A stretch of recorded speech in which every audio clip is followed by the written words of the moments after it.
अस्सलाम वालेकुम नाज़रीन, आप देख रहे हैं प्रोग्राम दो टोक। मैं हूं किरण नाज। एक और जलसा मुलतवी हो गया है। पीटीआई ने लाहौर में 27 अगस्त को शेड्यूल जलसा मुलतवी कर दिया है। तहरीक इंसाफ के मुताबिक तमाम तर तवज्जो जो है वो इस्लामाबाद जलसे पर मरकूज होगी। बानी पीटीआई की हिदायत है, इस्लामाबाद में जो जलसा है वो 8 सितंबर को होगा। तहरीक इंसाफ ने नाकामी के डर से जलसा मनसूख किया। दूसरी तरफ लाहौर में पीपल्स पार्टी और नून लीग के दरमियान गवर्नर हाउस में अहम बैठक हुई है। अब खबरें हैं कि पीपल्स पार्टी अपने हलकों में मर्जी के अफसरान की तैनातियाँ और नून लीग के अरकान के बराबर फंड्स मांग रही है, लेकिन किसी भी तरफ से तस्दीक इस बात की नहीं हो रही है। इस सियासी हलचल में नाज़रीन, कल सदर मुमलिकत आसिफ अली जरदारी एक अरसे बाद मौलाना फजल रहमान से मिलने गए।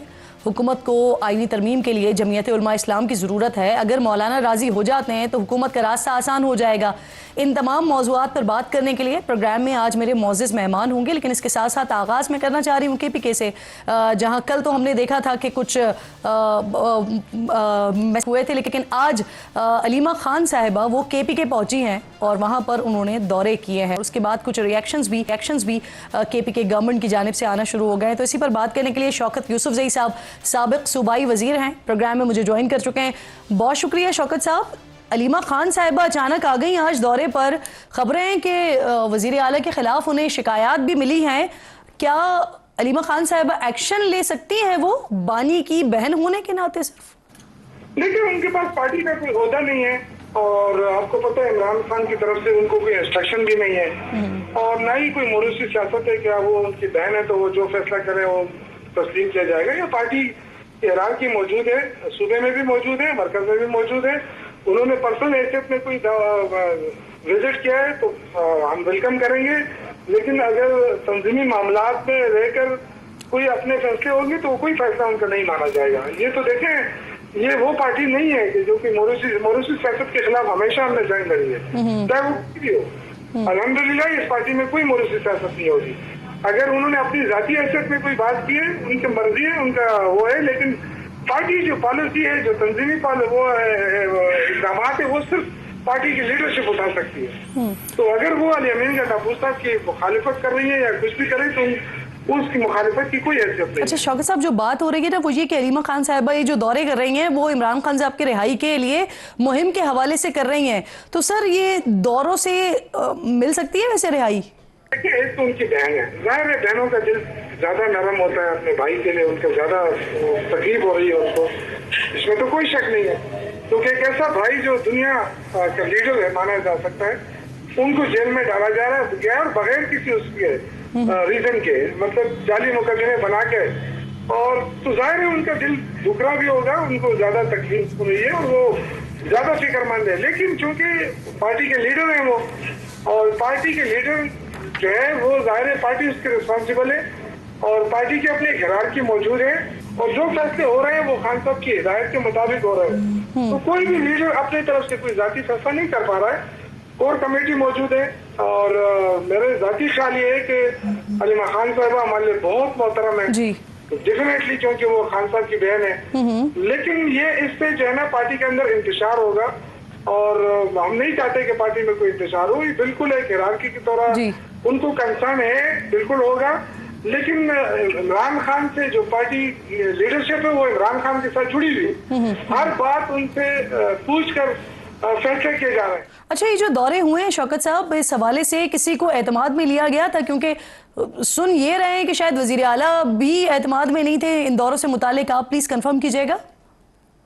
ये मेरे इल्म में नहीं है कि उन्होंने सीएम से बात की है, नहीं की है, या वो अगर डायरेक्टली सीएम की मुखालफत कर रही तो मेरे ख्याल से सीएम को अली अमीन गंडापुर को अगर सीएम बनाया है तो वो इमरान खान ने बनाया है। तो इमरान खान की बात हम कैसे टाल सकते हैं, कैसे उसको रद्द कर सकते हैं? अगर उन्होंने उनको वज़ीर आला बनाया तो डेफिनेटली हम बाकी सारी लीडरशिप भी उनको मानेगी। अच्छा, मुझे बताइएगा, वज़ीर आला ने अरकान असेंबली से किसी इकरारनामे पर भी दस्तखत में लिखा गया था कि इमरान खान गुड गवर्नेंस और वज़ीर आला पर एतमाद है, गुड गवर्नेंस कमेटी पर और वज़ीर आला पर? देखिए, ये पार्टी की हर हुकूमत की अपनी पॉलिसी होती है किस तरह। देखिए, ये एक साजिश तो हो रही है ना, आप देख रहे हैं हुकूमत को कमजोर करने के लिए ये एक शुशा तो छोड़ा जा रहा है जी। लेकिन मैं ये समझता हूँ कि इमरान खान का जब तक एतमाद हासिल है उस वक्त तक तो अली अमीन गंडापुर कि हुकूमत को कोई खतरा नहीं है। ठीक। लेकिन जिस दिन इमरान खान चाहे कि जी इसको हटाना है तो वो फिर एक मिनट भी नहीं, वो खुद ही इस्तीफा दे देंगे। तो मेरे ख्याल से उनको भी फिक्र नहीं करनी चाहिए और ना उनको कोई फिक्र है। मेरे तो जहाँ तक उनसे मेरा रास्ता रहा है तो वो तो बड़े मुतमईन हैं। शौकत साहब, इतना अगर एतमाद है तो फिर ये साइन करने की क्यों जरूरत पड़ गई इकरारनामों पर? और जिन लोगों ने इकरारनामे पर साइन नहीं किए या उस वक्त मौजूद नहीं थे इजलास में, उनके खिलाफ भी फिर एक्शन लेंगे हुकूमत? देखिए ये तो कोई बात ही नहीं है ना। मैं तो आपसे ये कह रहा हूँ कि जब तक इमरान खान चाहे तो वो वज़ीर आला रहेंगे, चाहे कोई इकरारनामे पे दस्तखत करे या न करे। सही। और इससे कोई फर्क नहीं पड़ रहा है ना। अमीन गंडापुर इस हवाले से कोई फिक्रमंद है। मेरे जहाँ तक मालूम है और जहाँ तक मैं उनसे रास्ते में हूँ तो मुझे उनसे वो 1% भी उनको फिक्र नहीं है। ठीक। क्योंकि जितने लोग चाहे हम सारे पार्टी छोड़ के चले जाए ना उनके खिलाफ, तब भी कुछ नहीं हो सकता, इसलिए कि पार्टी। बिल्कुल ठीक। शौकत यूसुफजई साहब, आप प्रोग्राम में साथ मौजूद है और हुकूमती हलकों की तरफ से पर रिएक्शन आ रहा है और वहाँ से तो ये तक कहा जा रहा है कि पहले घर की लड़ाई थी, पहले जमान पार्क के घर पर कब्जा करने की बात थी और अब ये पार्टी पर कब्जा करने तक का मामला आगे बढ़ गया है। मेरे साथ इस वक्त प्रोग्राम में मेरे इंतहाई मोअज़्ज़ज़ मेहमान हैं, सीनियर सियासतदान हैं, साबिक़ वज़ीर आज़म हैं और अवाम पाकिस्तान पार्टी के कन्वीनर हैं शाहिद खाकान अब्बासी साहब प्रोग्राम में साथ मौजूद हैं। अस्सलाम वालेकुम अब्बासी साहब, बड़े दिनों बाद आज आप शो पे आए हैं सर। लेकिन आप तो आए, लेकिन दूसरी तरफ सर आना जाना आजकल बहुत ज्यादा चल रहा है। कभी वजीर आजम साहब सदर से मिलते हैं, कभी बिलावल साहब से मिलते हैं, कभी पार्टीज बनती हैं, कमेटियां बनती हैं, मुज़ाकरात होते हैं। ये क्या हो रहा है? कौन सा ऐसा मसला है कि जिस पर मुलाकातें तो बहुत सारी हो रही हैं लेकिन अभी तक हल की कोई आवाज़ सुनाई नहीं दे रही है, मसला भी सामने नहीं आ रहा? ये कोई अवाम का मसला तो नहीं हो सकता ना, उसके लिए तो इतनी तगोदो अब नहीं करते हैं। किसके लिए हो रही है ये कोई अपनी कुर्सियों की झगड़ा होगा, कोई कुर्सी को खतरा होगा किसी की, यही बात है। ये सारी कुर्सियों की जंग है, इक़्तिदार की जंग है। तो जहाँ से कोई खतरा महसूस होता है तो फिर सब दौड़ना शुरू कर देते हैं। इस वक्त कोई खतरे वाली सिचुएशन लग रही है क्या आपको? सर खतरा ही है कि ना हुकूमत काम कर रही है, ना कोई डिलीवरी है, लोग तंग हैं, मईशत तबाही की तरफ जा रही है, अपोजिशन सड़कों पर है। हर इशू पर आप देख लें, अभी भी मैं आपके दफ्तर नहीं है, सड़कें बंद थी जी। अब ये बात सड़कें सब बंद है। लेकिन सर आज तो वो चहलम की वजह से सड़कें बंद की हुई है ना? पता नहीं, सारा आधा इस्लामाबाद बंद है। बहरहाल जो भी वजह है, मुझे पता नहीं क्या वजह है, लेकिन ये मसाइल हैं मुल्क के कि आप मसाइल पर तवज्जो देते नहीं हैं जी। अब सदर वज़ीर-ए-आज़म उनका मिलने का क्या मतलब है? कोई मुल्क के मामलात के लिए मिल रहे हैं, कोई अपने ज़ाती प्रॉब्लम्स हैं। पंजाब में भी गवर्नर हाउस में भी आज मुलाकात हुई जी। एक जमात है जो इक़्तिदार में तो शामिल है, हुकूमत में शामिल नहीं है, तो उनकी रोज़मर्रा उनकी डिफरेंसेस रहते हैं पॉलिसी के ऊपर जी, तो इसी को सुलझाते रहते हैं। हाँ। तो ये अपने वो कहते हैं हमने हमसे वादा किया था ये फलानी कुर्सियाँ देंगे, कोई गवर्नरशिप देंगे, आपने नहीं दी, आपने हिस्सा कहा था जी। तो ये हिस्सों की सियासत ज़्यादा देर नहीं चलेगी। आपने कहा सर कि आइन के लिए आप बानिए पाकिस्तान के साथ या बानिए पाकिस्तान तहरीक इंसाफ के साथ या पीटीआई के साथ चलने के लिए तैयार हैं, तो सर अगर वो राजी हो जाते हैं तो फिर क्या लाए अमल होगा? क्या फिर हुकूमत के खिलाफ एहतजाज का रास्ता अपनाया जाएगा, सड़क सियासत होगी या कोई तहरीक चलाएंगे, क्या करेंगे? देखिए मुझसे ये सवाल किया गया था कि मैं कही आज एक ही रास्ता है आइन पर चलने का जी। तो उन्होंने सवाल किया कि जी अगर इमरान खान साहब आपसे कहें, मैं कहा जो भी आइन पे चलेगा हम उसके साथ हैं, जो भी चलेगा। और अगर किसी और के पास कोई और हल है तो बता दे। नून लीग आइन पे चलना, आज आपके मसाइल का हल सिर्फ आइन के अंदर है और कुछ भी नहीं है। इस इंतशार से ये जो आज मुल्क के अंदर निफाक है, इससे कुछ हासिल नहीं होगा। आज इस मुल्क की political leadership, military leadership, judicial leadership, ये अपने मामलात से बाहर निकले, मुल्क को देखें कि मुल्क कहाँ जा रहा है। आज कुर्सियों की बात है, कभी बात चल रही है कि एक्सटेंशन देना चाहती है हुकूमत चीफ जस्टिस को जी, कि उम्र बड़ा आईनी तरमीम करना चाहते हैं। क्या पाकिस्तान का मसला आज चीफ जस्टिस की आईनी तरमीम है?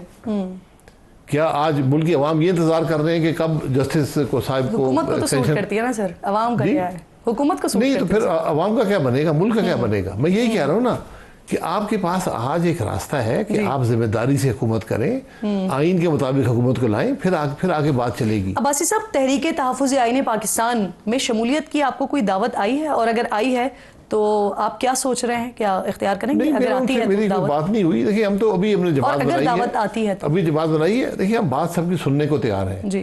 मकसद अगर वाज़ेह होगा, मकसद अगर मुल्क के मसाइल का हल होगा, मुल्क को आइन पे रास्ते पर लाने का होगा, तो बिल्कुल हम उसी के साथ हैं। हमारा सियासी जमात को आइन के साथ होना चाहिए जी। आज जो मुल्क के मसाइल हैं उसी लिए पैदा हुए हैं कि हम आइन से दूर चले गए, हमने हर खराबी को बर्दाश्त कर लिया और आज ना हुकूमत चलती है ना मुल्क चलता है। सही। अब थोड़ा सा आगे बढ़ते हैं सर। जनरल फैज़ वो इस वक्त फ़ौज की तहवील में हैं, उनके खिलाफ करप्शन और पोस्ट रिटायरमेंट इक़दामात की तहक़ीक़ात चल रही हैं और हुकूमत तो एक मुख्तलिफ बात कर रही है ना। वो कह रही है कि जनरल फैज़ ने बानी के साथ मिलकर 9 मई वाले दिन बगावत की कोशिश की थी। अगर ये बात साबित हो जाती है सर तो फिर बानी तहरीक इंसाफ जो है उनका ट्रायल मिलिट्री कोर्ट में चल सकता है। इस पर क्या स्टांस है आपका, कैसे देख रहे हैं आप इसे? देखिए, मेरे स्टांस से नहीं फ़र्क पड़ता, ये फ़ौज का मामला है। उनके अफसर का जो निज़ाम है वो उनके अपने आर्मी एक्ट के तहत उसको ट्राई कर सकते हैं। जो उन्होंने कह दिया कि हमने कोर्ट मार्शल करना है फलाने चार्जेस के ऊपर, साथ ही उन्होंने कह दिया कि हमने जो मई 9 के वाक़यात में उनमें भी उनके बारे में कोई कार्रवाई का सोच रहे हैं, उसके बारे में उन्होंने चार्जशीट नहीं की, चार्जशीट तो दूसरे मामले में किया है। अब अगर उसमें इमरान खान साहब का नाम आता है कि वो इस साजिश में शामिल हैं और उसकी शहादत भी आती है, तो फिर आर्मी एक्ट के तहत उनका भी ट्रायल उस मिलिट्री निज़ाम में हो सकता है। मिलिट्री कोर्ट वैसे को बने हुए नहीं होते, मेरे ख्याल में बनाए जाते हैं जो कोर्ट मार्शल के लिए मुकर्रर किए जाते हैं। स्टैंडिंग कोर्ट मेरे ख्याल नहीं होते। तो ये आर्मी एक्ट में गुंजाइश मौजूद है कि अगर किसी ने तंसीबात पर हमला किया हो, यकीनन इमरान खान साहब ने खुद तो नहीं किया, लेकिन अगर वो किसी साजिश में शामिल थे, उनकी हिदायत पे हुआ, उस साजिश की हिदायत भी साजिश होती है ना। जी। तो आपने अगर हिदायत दी हैं तो फिर आपने किसी से बात की होगी, किसी को कहा होगा। कोई शख्स अगर ये कहता है कि हाँ जी मुझे इंस्ट्रक्शंस आई थी या हमने ये बात की, उस कॉन्स्पिरेसी में शामिल हुए, तो फिर ये ट्रायल हो सकता है। अब्बासी साहब, जिस फैज़ हमीद नेक्सस का या नेटवर्क का तस्करा हो रहा है, ज़बान ज़ेद आम है, आपके इल्म में है वो नेटवर्क या नेक्सस? नहीं, मैंने कोई नेटवर्क नहीं देखा। मैं इन चीज़ों से बड़ा दूर, नेटवर्क से बड़ा दूर रहता हूँ। ये नेटवर्क्स कभी आपको फायदे के लिए देते हैं तो आप बड़े खुश होते हैं। इसमें तो कोई शक नहीं। आपको व्हाट्सएप पे भी अभी आए कुछ अर्सा पहले, तो नेटवर्क से आप दूर रहते हैं। नेटवर्क से सारे वैसे भी नेटवर्क पाकिस्तान में रहा नहीं है, फोन तो चलते ही नहीं है। बिल्कुल ठीक सर, VPN है ना। ये नेटवर्क्स किसी वक्त आपको बड़ा फायदा देते हैं, उस वक्त कोई शिकायत करता नहीं है, तो बाद में सबको ख्याल आता है कि जनाब ये नेटवर्क बड़ा बुरा था जी, तो नेटवर्क से दूर रहे तो बेहतर है। अभी भी है नेटवर्क? ये नेटवर्क हर किस्म के नेटवर्क होते हैं। फैज़ हमीद का किसी और का? अब किसी और नाम से होगा, नेटवर्क तो होते हैं, इसमें कोई शुबा नहीं है। बिल्कुल ठीक सर। अब वज़ीर इत्तलात की अगर आपने बात सुनी हो, वो कह रहे हैं कि एहतिसाब का दायरा बढ़ेगा आगे, बल्कि वो तो नाम भी ले रहे हैं ना साबिक चीफ जस्टिस का। आपको लगता है कि मामलात आगे इस तरह से बढ़ सकते हैं, साबिक चीफ जस्टिस के खिलाफ भी कार्रवाई हो सकती है और बड़े नाम भी सामने आ सकते हैं? Any possibility? हमारे मुल्क में कुछ भी हो सकता है। आपने किसको छोड़ा है पाकिस्तान में? हर वज़ीर-ए-आज़म जेल में डाला है जी, किसी के खिलाफ आज तक साबित नहीं कर सके कि इसने कुछ जुर्म भी किया है नहीं किया। तो एक बात बड़ी वाज़ेह है कि पाकिस्तान में हर जो शख्स इक़्तिदार में रहा है उसने कोई खराबी नहीं की, कोई उसने गलत काम नहीं किया। तकरीबन फरिश्तगी के बराबर आपने उनको खड़ा कर दिया है कि बिल्कुल पारसाल हो गए, कोई गलती नहीं की। एहतसाब का अमल कौन से निज़ाम के तहत करेंगे? नैब से करेंगे हुकूमत? और क्या कैसे एहतसाब करती है? ये बातें करनी बड़ी, हम बातें कर देते हैं, हाँ एहतसाब करेंगे, इसको आर्टिकल 6 लगाएंगे, इसको फलाना करेंगे, इसको फलाना करेंगे। आपने किया कि आज तक किसी का एहतसाब किया? आपने करना चीफ जस्टिस का, करें चीफ जस्टिस का एहतसाब, चार्जेस लगाने पड़ेंगे ना जी, शहादतें लानी पड़ेंगी। आपके सिर्फ कहने से एहतसाब नहीं होता। एक निज़ाम है, अगर करप्शन की है तो नैब का इदारा मौजूद है। मेरे ख्याल जजेस शायद उसे सही कह रहे हैं सर। टेस्ट केस को हमारे पास कोई भी नहीं है जिसको मिसाल बनाया जाए। आपने अब्बासी साहब तनकीद की, इनफैक्ट मुसलसल कर रहे हैं, जो अभी हालिया इलेक्शंस हुए उस पर। कल सेनेटर कामरान मुर्तज़ा साहब थे प्रोग्राम में साथ मौजूद, तो उनसे जब जनरल फैज़ के हवाले से मैंने बात की तो उन्होंने कहा कि अभी मौजूदा इलेक्शन में जनरल फैज़ ने न सिर्फ PTI के कुछ लोगों की बल्कि मुख्तलिफ पार्टीज़ के कुछ मुख्तलिफ लोग थे जिनके सर पर उनका दस्त शफ़क़त था। आपको अंदाजा है इस बात नहीं, का? आपके इल्म में है? आप 22-24 के इलेक्शन की बात कर रहे हैं। 24 के इलेक्शन में जहाँ तक मुझे याद है, जनरल फैज़ साहब तो रिटायर हो चुके थे। वो क्या दस्ते शफ़क़त रख सकते थे किसी के हाथ में? ये भी अजीब बात है, एक आदमी रिटायर्ड है, अगर उसने कुछ किया है तो उसके खिलाफ कार्रवाई करें। तो 24 के इलेक्शन में जो कुछ हुआ है वो भी सारा सबके सामने है। सही सर, आप समझते हैं कि 24 के इलेक्शन में जनरल फैज का कोई अमल दखल नहीं था? नहीं, मुझे क्या पता जी, मेरे पास तो कोई सबूत नहीं है कि था या नहीं था। ठीक, तो मैं तो यही कहूँगा, मुझसे आपकी राय पूछेंगे सर, आपकी राय में क्या होगा? नहीं, राय मैं क्या राय दे सकता हूँ, यहाँ तो इतना अमल दखल था कि उसकी हद ही कोई नहीं है। किसका अमल दखल था मुझे नहीं पता, मैं तो बड़ा दूर रहा हूँ इस इलेक्शन से। सही, मुझे पहले नजर आ रहा था कि ये खराबी का अमल है या तबाही है, हाँ और सियासत भी तबाह हो गई जी, ना इज्जत रही ना शर्म हया रही, सब कुछ खत्म हो गया यहाँ पर इस इलेक्शन में। सर सेनेटर इरफान सिद्दीकी साहब बड़े पुराने रफीक हैं आपके, जी, कह रहे हैं कि जनरल बाजवा जो हैं वो आसिम मुनीर को चीफ नहीं लगाना चाहते थे, आर्मी चीफ, और उन्होंने कहा कि चीफ के लिए जो 5 नाम भेजे हैं उनमें से आसिम मुनीर को छोड़कर किसी को भी लगा दें। मलिक अहमद के मुताबिक वो साहिर शमशाद को चीफ बनाना चाहते थे। आप पार्टी का हिस्सा थे उस वक्त, सेनेटर साहब सही बात कर रहे हैं सर? देखिए, उनके वो बाजवा साहब के उस्ताद थे इरफान सिद्दीकी साहब, बेहतर जानते होंगे।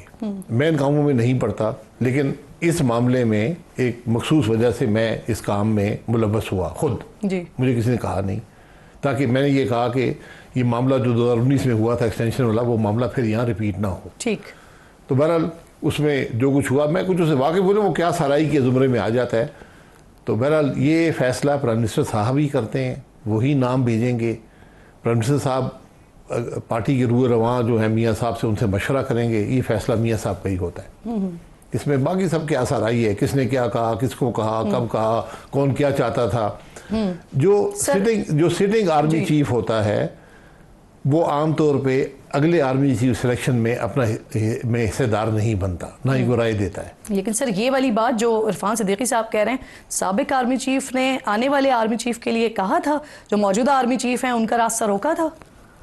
ये उनको पता होगा, उनको पता होगा ना कैसे रास्ता मैं आपसे इसलिए पूछ रही हूं कि उस वक्त आप पीएमएलएन का हिस्सा थे सर। नहीं, पीएमएलएन का हर चीज़ में वाकिफ नहीं हूँ, मुझे इस मामले का कुछ इल्म है जी, लेकिन वो उस मामले का एक पहलू है, तो मैं अगर कोई बात करूंगा तो क्या साराई होगी।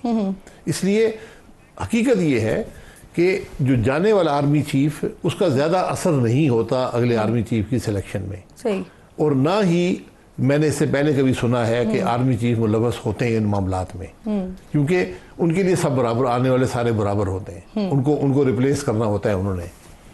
तो अगर वो मुलव्वस हुए हैं। एक और बात भी, मार्शल लॉ की धमकी के हवाले से भी बात हुई कि जनरल बाजवा ने दी थी, और उस हवाले से आपके हवाले से भी कहा जाता है कि आप भी उस सारे मामले में उस वक्त हिस्सा थे जिस वक्त ये सारी बातें हुई, आपकी नॉलेज में है या आप इन्वॉल्व थे? नहीं, मैं मामला मैंने बताया ना, मैं आज खुद बगैर किसी के कहे मैं खराबी देख रहा था, तो मैंने कहा मैं अपनी जिम्मेदारी कम से कम पूरी कर दूं कि क्या क्या हो रहा है।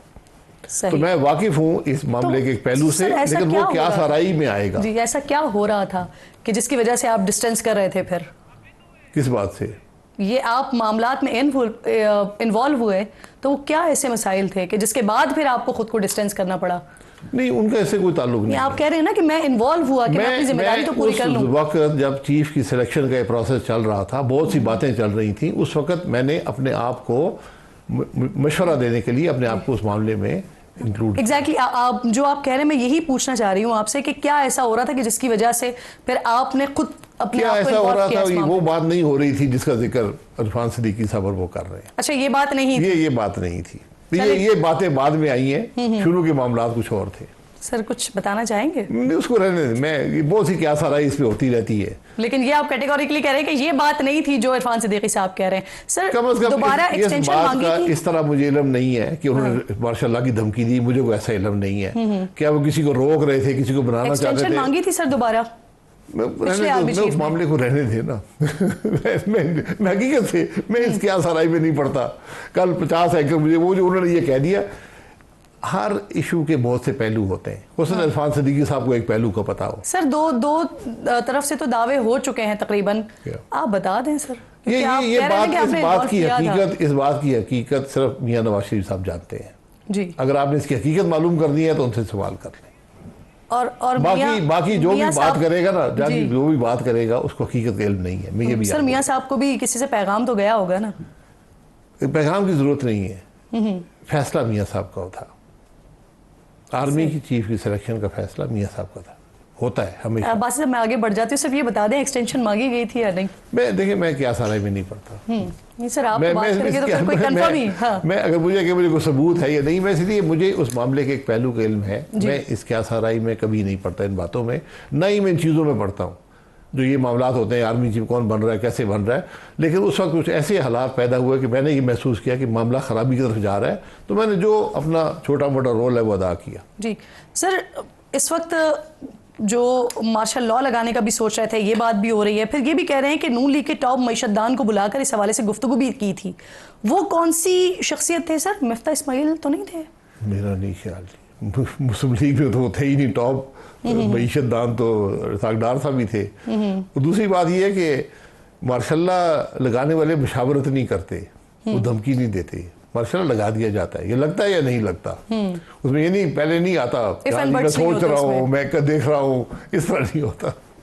सही, बहुत बहुत शुक्रिया मुशाहिद खाकान अब्बासी, इंतहाई मोअज़्ज़ज़ मेहमान प्रोग्राम में साथ मौजूद थे, अहम गुफ्तगू कर रहे थे। एक छोटा सा ब्रेक लीजिए नाज़रीन, ब्रेक के बाद वापस आते हैं, मुसद्दिक मलिक साहब साथ मौजूद होंगे।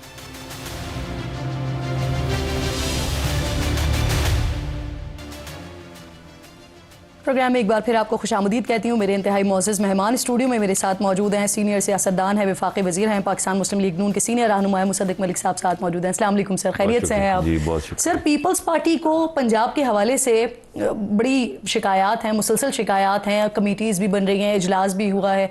कल भी मेरी बात हो रही थी तो वो कह रहे थे कि कुछ 25 मुतालबात थे, कोई मुआहदा हुआ था उस पर, क्योंकि अमल नहीं हुआ तो उस हवाले से अब मामलात आगे बढ़ रहे हैं। ये भी खबरें हैं कि पीपल्स पार्टी ने सर 4 डिवीजन्स के इंतज़ामी जो इख्तियारात हैं वो मांगे थे, जिस पर नून लीग की क़यादत ने अपने मुशावरत के लिए कुछ वक्त मांगा था। सर, क्या फाइनलाइज हो रहा है अब, यह हो गया है पीपल्स पार्टी के साथ? देखिए, मेरे पास ये तफसीलात नहीं है कि कौन सा मुआहदा और उसमें कितनी शराइत और कितने डिवीज़न थे जी। लेकिन ये मैं आपको बता सकता हूँ कि अभी तक जिस तरह की सियासत मियाँ शहबाज शरीफ साहब कर रहे हैं, अभी नहीं, पीडीएम की हुकूमत से लेके अब तक, उसमें कोई भी अगर हमारा दोस्त, कोई भी हमारा हलीफ, बल्कि बाज़ मरतबा तो जो अपोजिशन से ताल्लुक़ रखते हैं वो लोग भी, अगर किसी को कोई मामला हो, कोई डिसअपॉइंटमेंट हो, तो मियाँ शहबाज शरीफ साहब वज़ीर आज़म के तौर पे 3-4 कदम बढ़ के उन्हें मिलते हैं और जो भी उनके तहफ़्फ़ुज़ात होते हैं उन्हें दूर करते हैं। और अभी भी आपने देखा कि जब ये मामले में थोड़ी सी लेदे हुई तो उन्होंने टेलीविज़न पे आके कहा कि ये गैर ज़रूरी है, इसकी कोई ज़रूरत नहीं है। तो और जो भी आपके मामलात हैं, हम बैठकर आपसे बात करने के लिए तैयार हैं। और फिर आपने देखा कि दोनों तरफ से मीटिंग्स हो रही हैं। तो जितने भी मामलात हैं, जो भी आउटस्टैंडिंग मैटर्स हैं, जो भी इंटरप्रिटेशन या मिसकम्युनिकेशन है, वो दूर कर दी जाएगी। इसमें पीपल्स पार्टी ने तो बड़े सख्त फैसले हमारे साथ मिलकर पीडीएम की हुकूमत में किए थे। इस वजह से इस वक्त कोई जवाज़ नहीं है कि जब हम चल रहे हैं इकट्ठे, हुकूमत को चला रहे हैं, बड़े मुश्किल वक्त में कोशिश कर रहे हैं कि हम जिस इक्तसादी गढ़े में गिरे हैं या उसके से मुआशरती गढ़ा भी है। अगर आप देखें तो ये जो ओए तोए का बाजार गर्म है, जो एक्सट्रीम पोलराइजेशन है, इस सियासी तनाव को भी ख़त्म करने की कोशिश कर रहे हैं, दोस्तों से हाथ भी मिला रहे हैं, मुल्क को आगे बढ़ाने की कोशिश भी कर रहे हैं, गरीबों को रिलीफ भी दे रहे हैं। तो बस यही चल रहा है। बिल्कुल ठीक सर। ये क्योंकि आप कह रहे हैं कि मुआहदे के हवाले से ऐसा जितना डीप में तो आपको मालूम नहीं, लेकिन कोई फंड्स वगैरह के हवाले से भी, स्पेशली पंजाब में पीपल्स पार्टी ने क्या फंड्स भी मांगे हैं कुछ, इसके बारे में? मेरे ख्याल में फंड्स जब तरक्याती मंसूबों का जिक्र हो रहा था उस वक्त बहुत गुफ्तगू चली थी कि तरक्याती फंड जो हैं उनमें किसी हद तक मुताबिकत होनी चाहिए और वफाकी हुकूमत की जो जिम्मेदारी है उस जिम्मेदारी में से जो एलोकेशंस हैं वो तमाम सूबों में एक्विटी के साथ होनी चाहिए। और वो मेरे ख्याल में मामला तमाम तय पा गए थे। अब उसकी अगर, क्योंकि अभी तो पहला क्वार्टर चल रहा है बजट के बाद, तो बाज़ मरतबा रिलीज़ की वजह से अगर कोई तहफ़्फ़ुज़ात हैं कि हमें फौरी तौर पर इतने पैसे चाहिए थे, इसी क्वार्टर में रिलीज होने थे, तो वो हो जाएंगे, कोई ऐसा मसला नहीं। को 2-4-10 दिन का फर्क पड़ता है तो रिलीजेस हो जाती हैं। बाज़ मरतबा पेपर वर्क का ज़्यादा मसला होता है कि आपका डेवलपमेंटल प्रोग्राम जो है वो एक्निक से मंजूर हो चुका है, ईसीसी से मंजूर, या जो भी इदारे हैं जिनसे मंजूरी चाहिए, वो जब मंजूरियां हो जाती हैं तो काम हो जाता है। बिल्कुल ठीक सर। कल मुलाकात हुई, जरदारी साहब गए, मौलाना फजल रहमान से मिलने के लिए, और उनके साथ वज़ीर दाखिला मोहसिन नकवी साहब भी साथ थे। क्या सर हुकूमत का पैगाम लेके गए थे या कोई आईनी तरमीम, उस हवाले से क्या मदद मांगी जा रही है? हमारा तो हर वक्त का ये पैगाम है। हमने तो आप कोई भी वो देख लें जो तस्वीर आपको नज़र आती है हमारे किसी भी दोस्त के पास जाने की, उसमें यही एक दरख्वास्त होती है कि मिलके चलें, हमारे साथ चलें। और मौलाना साहब से तो आपको पता है कि बड़ी पुरानी मोहब्बत का रिश्ता है जी। इस वजह से अगर वो खफा भी हों किसी बात पे तो उनके पास जाना जो है वो तो हम पे फ़र्ज़ है। तो इसमें मुझे कोई अजीब सी बात नहीं लगती, क्योंकि इतने पुराने जहाँ रिश्ते हों दोस्तियाँ हों। लेकिन सर ये हुआ बेसिकली इस तरह से ना कि पहले पीटीआई के साथ मामलात फाइनलाइज उनके हो गए, उन्होंने कहा पार्लियामेंट में साथ चलेंगे, फिर अगले दिन चले गए सदर साहब मुलाकात करने के लिए, वहाँ से जवाब क्या मिला सर? देखिए पीटीआई का तो उनसे जो मामला है वो हमने तो नहीं किया ना जी। अगर पीटीआई का मामला तो अपने साथ ही नहीं बन पाता। पीटीआई के अंदर उमर अयूब साहब एक बात करते हैं, वह मरवत साहब दूसरी बात करते हैं, वहाँ से हमाद अजहर साहब तीसरी बात करते हैं, अलीमा खान साहिबा भी आ गई, अलीमा खान साहिबा भी हैं। अब जितने हरूफ तहज्जी हैं उससे ज़्यादा उनकी धज्जियाँ बिखर चुकी हैं। तो अब उनकी अगर बटने से अब मैं थोड़ा सा बात तो मायूब है, लेकिन आधे लोग उंगली उठा के कह रहे हैं ये चोर है, वो एक वज़ीर केपी के कह रहे हैं कि वज़ीर आला चोर है, वज़ीर आला कह रहे हैं मैं इसको हटा रहा हूँ ये चोर है। दोनों एक दूसरे पे उंगली उठा के कह रहे हैं कि मेरे पास सबूत है। वो आप ज़रा वो पढ़ लें जो कागज़ उनके वज़ीर ने लिखा है, वो ख़त जो लिखा है उसमें क्या क्या उन्होंने लिखा है। कोई अपने ही वज़ीर आला को कह रहा है तुम सहूलतकार हो, तुम भत्ता देते हो। तो वो जो झगड़े मौलाना से उनके या जो भी इख्तलाफात या जो भी मुताबिकत चल रही थी उसमें जो खलल आया है वो तो मेरे ख्याल में पीटीआई का एक पुराना रवैया है। पीटीआई किसी को भी लेके साथ नहीं चल सकती। लेकिन फिर आप लोगों को क्या जवाब मिला सर साहब को? हमारे से हम तो कोशिश कर रहे हैं, सबसे गुफ्तगू कर रहे हैं, और जिसके जो भी मामलात हैं हमें समझ तो आए, मतलब हम तो सबको साथ लेकर चलना चाहते हैं। ये एग्जैक्टली जो आप आगाज से बात करेंगे, हम तो सबको साथ लेकर चलना चाहते हैं। तो इस वक्त नून लीग ऑपोजिशन से मुशावरत के लिए भी कमेटी कायम कर दी है ना आप लोगों ने, तो ये स्पेसिफिकली मामला क्या है जिस पर मुशावरत हो रही है या करेंगे आप? मैंने आपको बताया ये जो सियासी तनाव है इसका क्या हल है, या आप जिस तरह मुल्क चल रहा है आप नहीं एक साथ है ना, हमने ये थोड़ी कहा कि हमारी बात मान लो। यानी मैं आपको बता देता हूँ क्या है मामला जिसका आप जिक्र कर रही हैं। जब हुकूमत बन रही थी तो मियां शहबाज शरीफ साहब ने पीटीआई को कहा कि आपको ये गुमान है कि आपकी सीटें ज्यादा हैं तो आप हुकूमत बना लें। इससे ज्यादा क्या कह सकते थे? 2018 में हमें इख्तलाफ था ना, वो क्या आरटीएस और क्या चीज वो बैठ गई और इलेक्शन बंद हो गया, सुबह पता चला खान साहब जीत गए।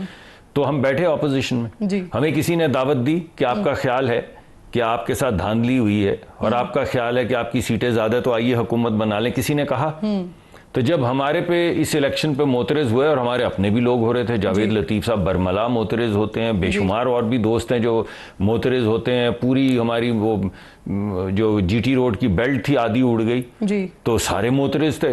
मगर इसके बावजूद शहबाज शरीफ साहब ने कहा वज़ीर आज़म बनने से पहले कि आप हुकूमत बना लें। अच्छा, फिर बहुत से लोगों के गुमान में यह आया कि वैसे ही कह रहे हैं हुकूमत बना लें, ये तो सियासी फिक्रा है। तो फिर शाह साहब ने, खुर्शीद शाह साहब ने कहा पीटीआई को कि हाँ हमने पीएमएलएन को सपोर्ट करना है, हम आपको सपोर्ट कर देते हैं, आप हुकूमत बना लें। फिर नदीम अफजल चंद साहब हमारे बड़े अच्छे दोस्त हैं, वो एक छोटा सा ग्रुप लेकर चले गए उनके पास कि आप हुकूमत बना लें।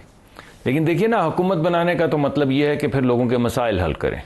फिर ये गाली गलोच, ये जो तूफान है, जो हम सड़कों के ऊपर किसी बुजुर्ग की इज्जत महफूज नहीं, जो मर्जी लौंडा लपड़ा किसी को रोक के जो मर्जी कह दे, हर तरफ से ये सियासी तनाव थमेगा तो फिर तहम्मुल से कोई बात होगी ना मुल्क में गुर्बत की। अब हमारे मसाइल क्या है? मुल्क में गुर्बत है, मुल्क में महंगाई है, मुल्क का तालीमी निज़ाम बेहतर होने वाला है, मुल्क का सेहत का निज़ाम बेहतर होने वाला है। कभी आपने सुना इसके मुतालिक कोई प्रोग्राम? मैंने नहीं सुना। मुझे 11, 12, 14 साल सियासत में होने को आ गए। मैंने सर ये ऑपोजिशन की सियासत सूट करती है पीटीआई को? नहीं, मगर देखिए ना, मगर उनको इसके अलावा क्या 9 मई भी सूट करता है? वो शहीदों के मुजस्मों के सर काट के उनको पटखना जो है वो भी सूट करता है। कोर कमांडर के घर पे हमला करना भी उनको सूट करता है। या वो बेस के ऊपर जाके जहाज जलाना जो है, या जहाज़ों के मुजस्मे जलाना जो है वो सूट करता है, या वर्दियों को वो लोग जो आपकी हिफाजत के लिए अपनी शहादत देते हैं उनकी वर्दियां डंडों पे टांगना आपको सूट करता है, या तमाम टावर्स को देखते चले जाएं जहां पे अस्करी लिखा है उसको आग लगा दें, ये सूट करता है, ये जीएच, ये तो गलत बात है। आपकी बात दुरुस्त है सर, लेकिन मुझे बताइए कल कौमी असम्बली का इजलास होने वाला है, फिर परसों सेनेट का इजलास होने वाला है, मुश्तरका सेशन होने वाला है, अहम कानून साजी के हवाले से बात हो रही थी, लेकिन जो एजेंडा आया सामने 23 रुकनी एजेंडा है और इसमें तो ऐसा कुछ भी नहीं है, लेकिन ऑपोजिशन को लगता है कि जो बिल है वो पहले सेनेट में पेश करेंगे, बाद उसको कौमी असेंबली में लाया जाएगा। तो सर क्या बिल हो रहा है, क्या कानून साजी होने जा रही है? देखिए आपके सामने ये तमाम मामलात रूटीन के हैं, हर वक्त हमारे बिल्स हम आपके सामने आते रहते हैं, और उसका एक तरीका कार है कि पहले एक असेंबली में ले होता है, फिर दूसरी असेंबली में ले होता है, कुछ जगहों पे जहाँ पे कंसेंसस नहीं हो पाता वहाँ पे जॉइंट सेशन होता है। तो आपके पास बिल्स की लिस्ट भी है, अगर कोई इजाफी बिल भी होगा तो वो वक्त से पहले रख दिया जाएगा सबके सामने ताकि सब पढ़ लें। अभी तक तो कोई ऐसी कॉन्ट्रोवर्शियल चीज सामने नहीं है। गिरफ्तारी के हवाले से भी कोई मौक़िफ़ आ सकता है कल असेंबली में? जनरल फैज साहब की गिरफ्तारी मेरे ख्याल में तो फौज का अंदरूनी मामला है। ठीक, उनके जो गुफ्तगू चल रही है वो एक अजीब सी बात है कि पीटीआई की तरफ से जब आप सवाल पूछे तो वो कहते हैं कि 9 मई के हिसाब से, अगर 9 मई तो ओपन ट्रायल होना चाहिए। भाई किसी ने 9 मई कहा है?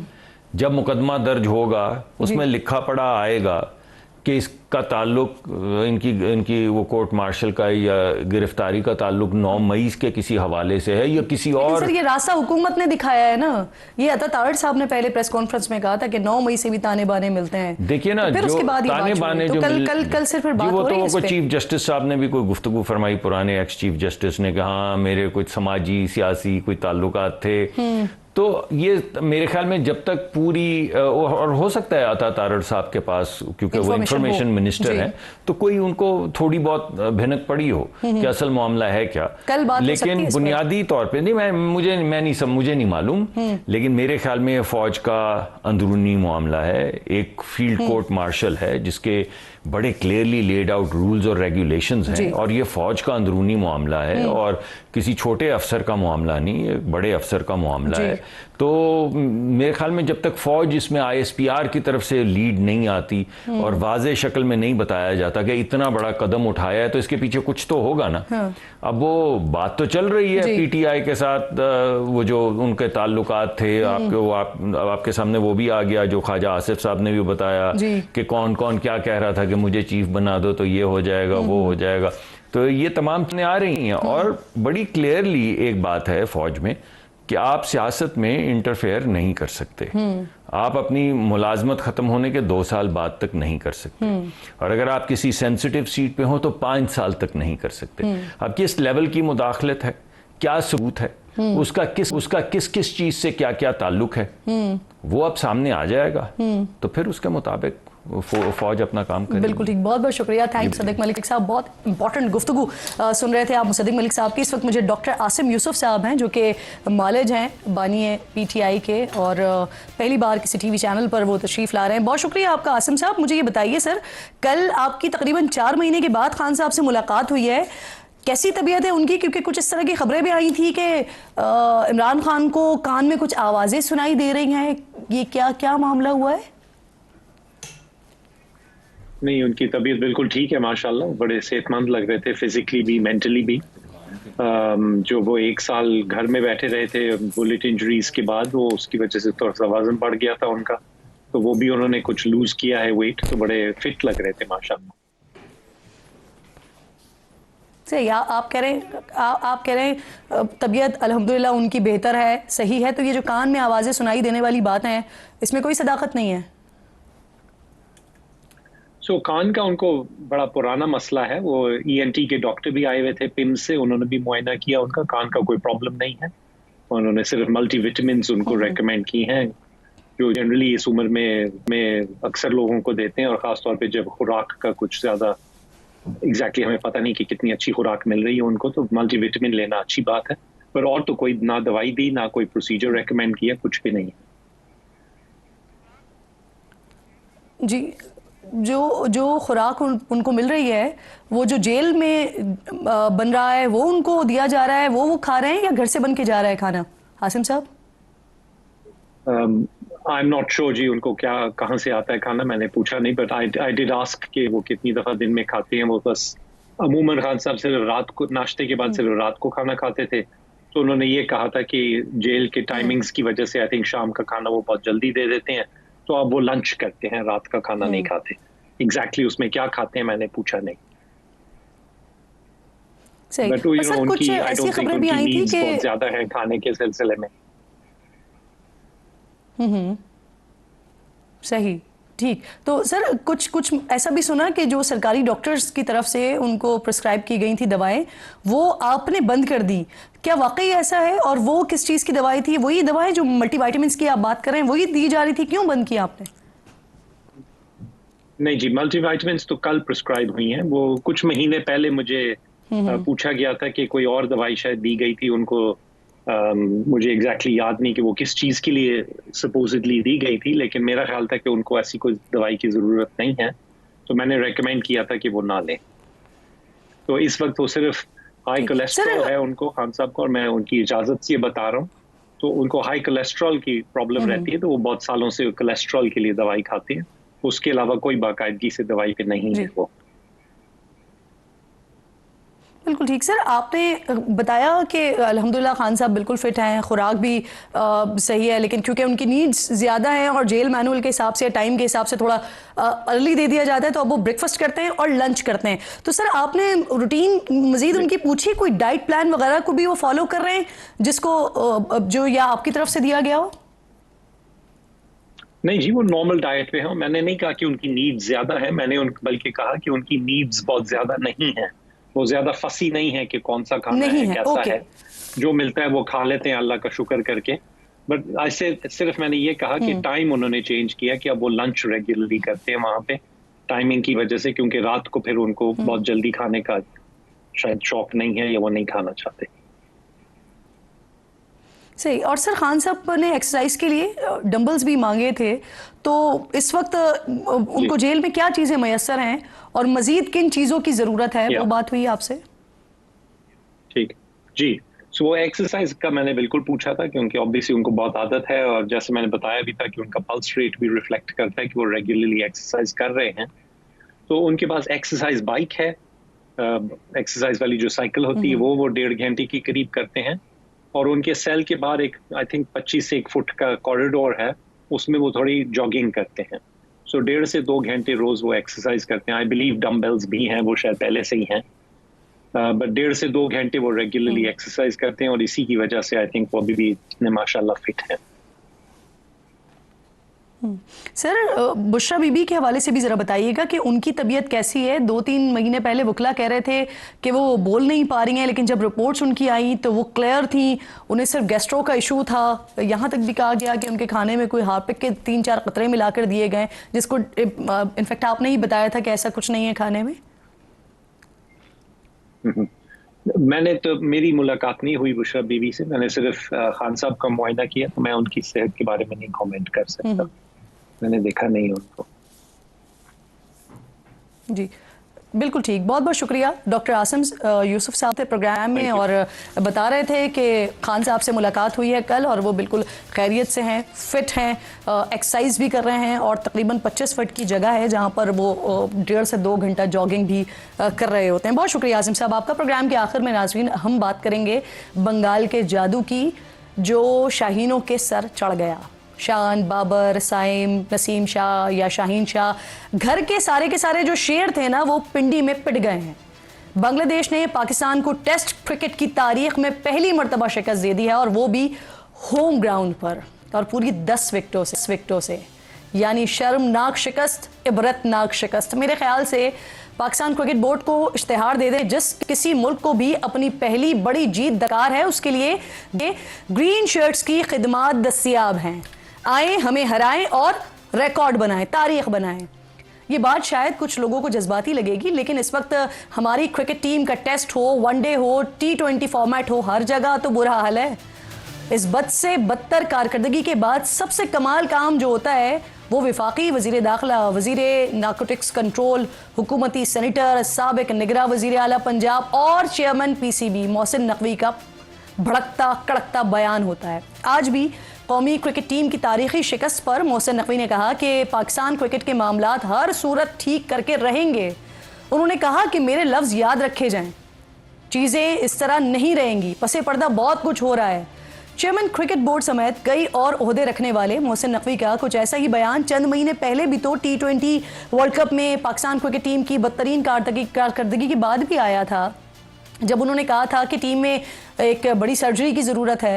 इस ऐलान के बाद बोर्ड के कुछ चेहरे बदले गए थे, कुछ नए लाए गए थे। सर्जरी भी किसी तौर पर काम नहीं आई है। रवा साल आम इंतखाबात से तकरीबन 2 दिन पहले यानी 6 फरवरी को मोहसिन नकवी को अगले 3 सालों के लिए चेयरमैन पाकिस्तान क्रिकेट बोर्ड मुंतखब कर लिया गया है। यानी निगरां वज़ीर आला की जिम्मेदारी जाने से पहले ही उन्हें क्रिकेट बोर्ड के तख्त पर बिठा दिया गया था। मोहसिन नकवी के क्रिकेट के मामलात संभालने के बाद से पाकिस्तान टीम की कारकर्दगी पर अगर हम नज़र डालते हैं तो अप्रैल में पाकिस्तानी टीम ने न्यूजीलैंड के खिलाफ होम सीरीज़ 2 से ड्रॉ की। फिर मई में ग्रीन शर्ट्स ने आयरलैंड में T20 सीरीज़ बमुश्किल 2-1 से जीती। फिर भी सीमा उन्हीं की सरजमीन पर T20 सीरीज़ में 2-0 से शिकस्त खाई। फिर जून में T20 वर्ल्ड कप में पहले ही मैच में अमेरिका के हाथों हार के बाद ख़राब कारकर्दगी के साथ पहले राउंड से आगे टीम नहीं जा सकी। फिर बांग्लादेश के खिलाफ हालिया टेस्ट सीरीज़ मोहसिन नकवी की बोर्ड सरबराही में पहला टेस्ट असाइनमेंट था, जिसकी इब्तदाई बुरी हुई। उस वक्त पाकिस्तान क्रिकेट टीम की शिकस्त जितनी तनकीद हो रही थी वो भी कम थी और आज जो हो रही है वो भी कम है। वहीं बांग्लादेश की टीम की कारकर्दगी की जितनी सताइश की जाए शायद वो भी कम है, क्योंकि एक तरफ तो बांग्लादेश में अफरा तफरी मची हुई है। मौजूदा टीम के खिलाड़ी शकीबुल हसन पर बांग्लादेश में कत्ल का मुकदमा दर्ज हो गया है, लेकिन इसके बावजूद न ही शकीबुल हसन और न किसी और खिलाड़ी की कारकर्दगी से ऐसा तासुर भी मिला कि इनके घर में कोई बड़ा मसला चल रहा है और उनकी तवज्जो खेल पर नहीं है। मैच हारने के बाद टेस्ट कप्तान शान मसूद ने बांग्लादेश के खिलाफ शिकस्त का जिम्मेदार पिंडी की पिच को ठहरा दिया है, लेकिन इसी पिच पर बाहर से आई टीम ने भी तो हमसे अच्छा ही खेल लिया और मैच भी जीत गए। अब देखिए कि 30 अगस्त से शुरू होने वाले दूसरे टेस्ट मैच में हमारे शाहीन क्या गुल खिलाते हैं। प्रोग्राम का वक्त खत्म हो गया। इंशाल्लाह जुमे को नाज़रीन से अपना और अपने मुल्क का खास ख्याल रखिए और फ़लस्तीन को अपनी दुआओं में याद रखिए। अल्लाह ने के बाद।